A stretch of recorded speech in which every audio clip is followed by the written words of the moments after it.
कर्नाटकातील कलबुर्गी जिल्ह्यातील आयनापूर येथील एका 34 वर्षीय युवतीचा रस्ते अपघातामध्ये उजव्या पायाचे हाड मोडून मोठी जखम झाली होती.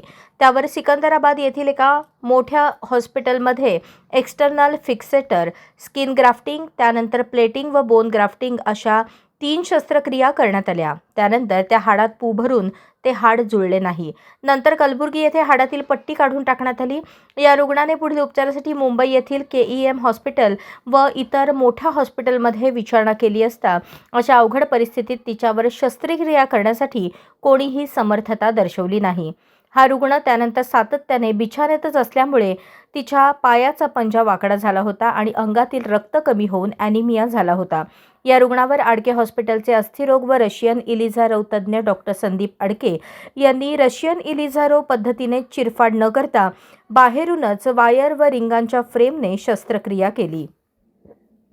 शस्त्रक्रियेनंतर त्याच दिवशी रुग्ण आपल्या शस्त्रक्रिया केलेल्या पायावर वॉकरच्या साहाय्याने चालू लागला. 1.5 महिन्यातच हाडांना लागलेली कीड नियंत्रणात आली. वाकडा असलेला पंजा सरळ झाला. 7 महिन्यांमध्ये न जुळलेले हाड जुळवले. रुग्णाच्या अंगात हिमोग्लोबिनचे प्रमाण कमी असल्यामुळे तिला ॲनिमिया झालेला असताना आर्थिकदृष्ट्या अतिशय दुर्बल असताना सुद्धा रुग्णावर अवघड अशी शस्त्रक्रिया अत्यंत कमी खर्चात आडके हॉस्पिटल येथे यशस्वी करण्यात आली. ही शस्त्रक्रिया यशस्वी करण्यासाठी भूलतज्ज्ञ डॉक्टर दिनेश रसाळ, डॉक्टर डायना आडके हॉस्पिटलच्या कर्मचाऱ्यांची मदत झाली. रशियन इलिझारोव पद्धतीने शरीरातील सर्व फ्रॅक्चर्स, न जुळलेली अथवा वाकडी हाडे, हाडांना लागलेली कीड, पोलिओ, लहान मुलांचे अस्थिरोग, गुडघेदुखी, उंची वाढवणे, कंबर, मणका, हाताचे व पायाचे अस्थिविकार अशा अनेक असाध्य अस्थिरोगांवर कमी खर्चात व अत्यंत प्रभावीपणे उपचार करणे शक्य आहे.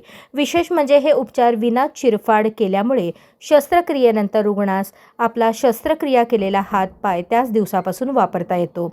अस्थिरोगावरील इलिझारोव हे जगातील अतिशय प्रगत तंत्रज्ञान आडके हॉस्पिटलच्या माध्यमातून सर्वसामान्यांना सोलापुरात उपलब्ध झाले आहे. अशाच नवनवीन अपडेटसाठी जनता राज्य न्यूज चॅनलला सबस्क्राईब करा, लाईक करा आणि शेअर करायला विसरू नका.